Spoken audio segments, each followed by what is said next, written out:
Jethro, the priest of Midian, Moses' father-in-law, heard of all that God had done for Moses and for Israel his people, and how the Lord had brought Israel out of Egypt.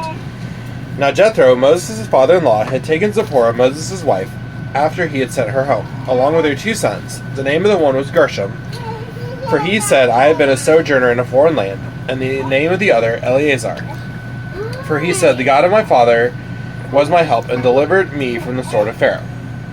Jethro, Moses' father-in-law, came with his sons and his wife to Moses in the wilderness, where he was encamped at the mountain of God. And when he sent word to Moses, I, your father-in-law Jethro, am coming to you with your wife and her 2 sons with her. Moses went out to meet his father-in-law and bowed down and kissed him. And they asked each other of their welfare and went into the tent. Then Moses told his father-in-law all that the Lord had done to Pharaoh and to the Egyptians for Israel's sake, all the hardship that had come upon them in the way, and how the Lord had delivered them. And Jethro rejoiced for all the good that the Lord had done to Israel, and in that he had delivered them out of the hand of the Egyptians.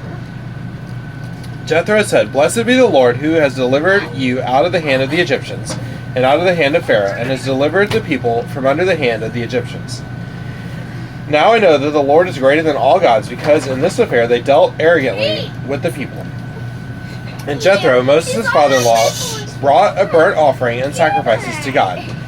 And Aaron came with all the elders of Israel to eat bread with Moses' father-in-law before God. The next day Moses sat to judge the people, and the people stood around Moses from morning till evening. When Moses' father-in-law saw all that he was doing for the people, he said, What is this that you are doing for the people? Why do you sit alone, and all the people stand around you from morning till evening? And Moses said to his father-in-law, Because the people come to me to inquire of God. When they have a dispute, they come to me, and I decide between one person and another, and I make them know the statutes of God and his laws. Moses' father-in-law said to him, What are you doing? What you are doing is not good. You and the people with you will certainly wear yourselves out, for the thing is too heavy for you. You are not able to do it alone. Now obey my voice. I will give you advice, and God be with you.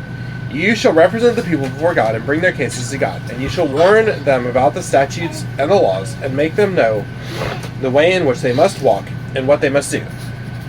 Moreover, look for able men from all the people, men who fear God, who are trustworthy and hate a bribe, and place such men over the people as chiefs of thousands, of hundreds, of 50s, and 10s. And let them judge the people at all times. Every great matter they shall bring to you, but any small matter they shall decide themselves. So it will be easier for you, and they will bear the burden with you. If you do this, God will direct you, and you will be able to endure.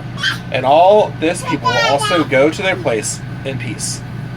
So Moses listened to the voice of his father-in-law and did all that he had said. Moses chose able men out of all Israel and made them heads over the people, chiefs of thousands, of hundreds, of 50s, and of 10s. And they judged the people at all times. Any hard case they brought to Moses, but any small matter they decided themselves. Then Moses let his father-in-law depart, and he went away to his own country. This is the word of the Lord. Thanks be to God.